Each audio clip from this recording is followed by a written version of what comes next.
Ab training is suffering from misinformation like no other topic in the fitness industry. Just do this or this workout and you will get shredded abs. As you might know, to get visible abs, you need a low body fat percentage in the first place. You can have very well trained and strong abs, but if your body fat percentage is too high, they won't be visible. Usually the abs start to show at around 10 to 15% body fat, depending on different other factors as well.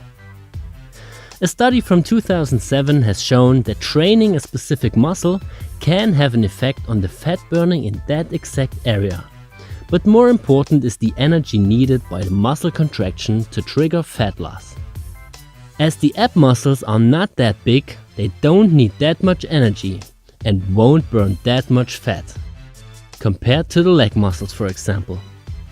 So the biggest part of fat loss is distributed in the whole body, even if you can burn more fat in the subcutaneous area of a trained muscle than in a non-trained muscle. There are also body parts which will lose fat quicker than others. This can vary from person to person, but usually the belly is one of the body parts where it's really hard to lose fat. A good workout will burn energy and will build up your abdominal muscles. And of course, this can lead to fat loss, but you can't exercise out a bad diet. So the key to visible abs is a good training and the right nutrition. Having that said, we will now show you how to train your upper and lower abs and of course the obliques, which are also known as the V-cut.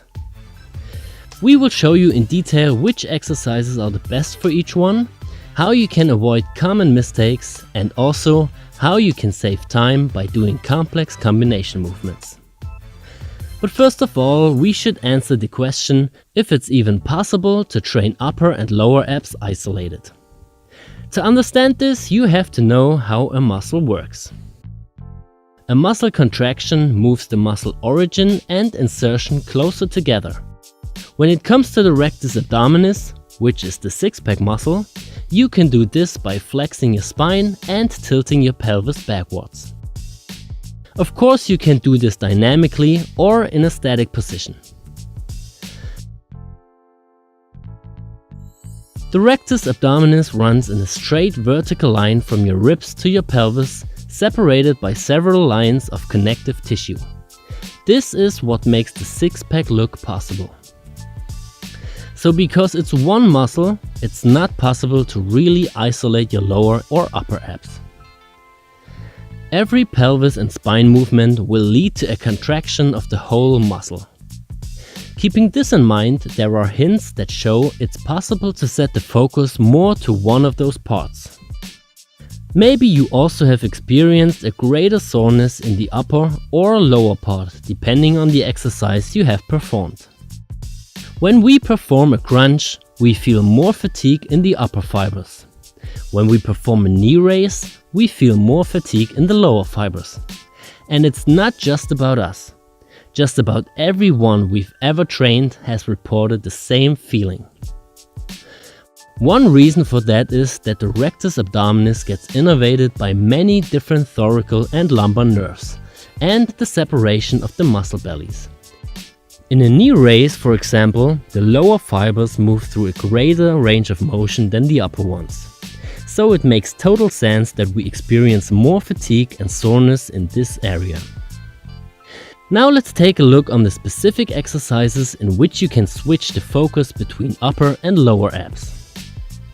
You can target the upper part of the rectus abdominis by any kind of movement in which you flex the upper part of your spine. The typical exercise for this is any kind of crunch movement. A full sit-up, on the other hand, is just a waste of time. The most work of the abs is done at the very beginning of the sit-up, when you lift your shoulder blades from the ground. After that, you still hold the contraction, but the intensity is way lower and the most work gets done by your hip flexors. So instead of going all the way up like you would do in a sit-up, just release the shoulder blades from the ground and flex the spine as much as possible. Avoid to train the hip flexors too much, because they will force your pelvis in an anterior position. This gets even worse if your glutes and abs are too weak and your erector spinae is too tight. This can lead to a bad posture and, associated with that, to imbalances and lower back pain. A crunch movement can not only be done by lying on your back, but also in a hollow body position while planking. This offers a lot more benefits than a usual crunch, because in a plank you can use more variations and train more muscles at the same time, while still focusing on the abs.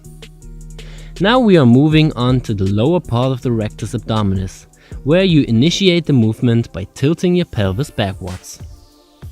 Great exercises for this movement are knee raises and mountain climbers, but even high knee running will train your abs if you really focus on the pelvis tilt. Of course, here you also want to use the hip flexors, not more than necessary.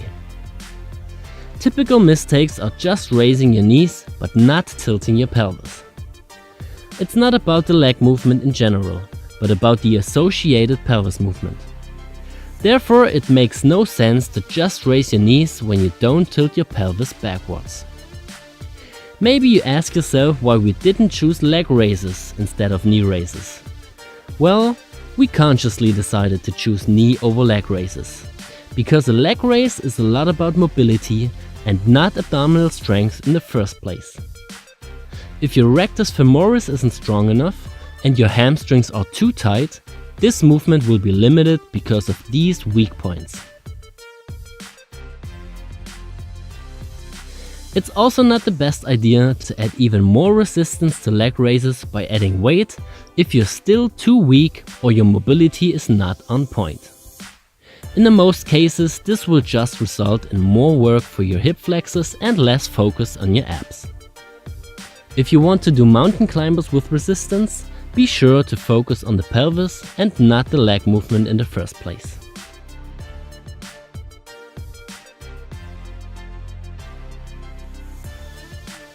The best exercises for advanced athletes, which will set the focus to the lower abs, are ab wheel or ring rollouts and the dragon flag, because in those exercises the longest lever and with that the highest forces occur in the area of the lower abs. Of course, there are also mixed exercises in which you use both movements, or just hold your abs under tension in a neutral or slight hollow body position. One example is a simple plank, in which you use the pelvis tilt and the spinal flexion. Now let's take a look at the obliques, which are responsible for the V-cut look. We got the internal and external oblique muscles. Both will contract when you either rotate your spine or tilt it to one side, which is called lateral flexion.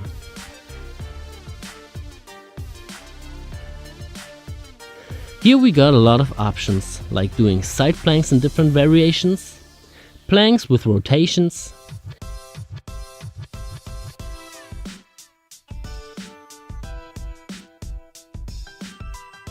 rotations with bands, rotations on the ground,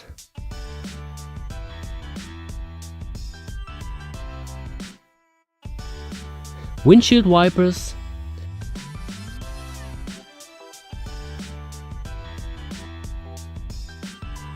lateral leg raises,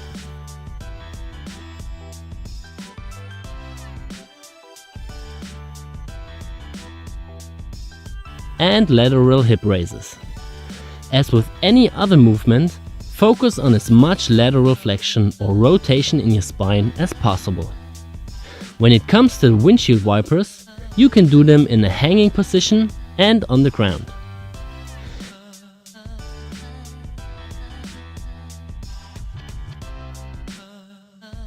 When you do them in a hanging position, you have to be very mobile to do it with straight legs. Because if you can raise your legs nearly vertically without raising your upper body, you will mainly work on your back strength. The more you move your upper body from the vertical to the horizontal position, the more you will engage the muscles on your back, like the lats and the traps. This is not wrong in general, but if you want to set the focus to your abs, it's not the best choice to do a movement in which your back will fatigue first.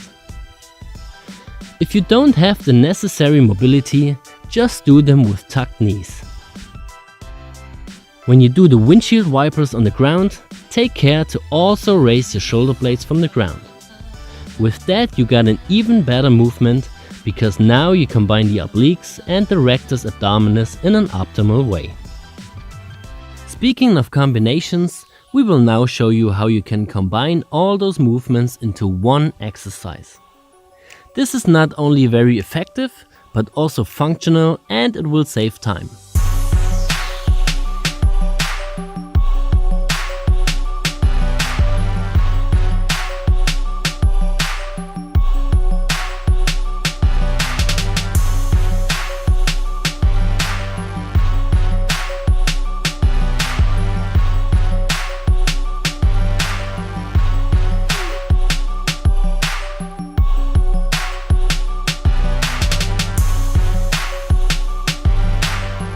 Even if we showed you different exercises for your abs, still keep in mind that the best training is always to focus on complex exercises, no matter if you train with your body weight or free weights.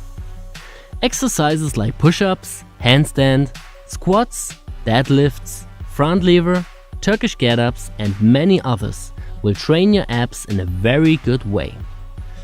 It's not wrong to do specific exercises if your abs are your weak point. But keep in mind that your abs have to stabilize your whole body in any kind of movement, and you don't need separate ab workout days. If you now look for a complete workout program that focuses on complex movements in which you train your full body, you should check out the Kali Move workout programs or sign up for an online personal training. Just visit our website and choose the right option for you. Thanks, Alex.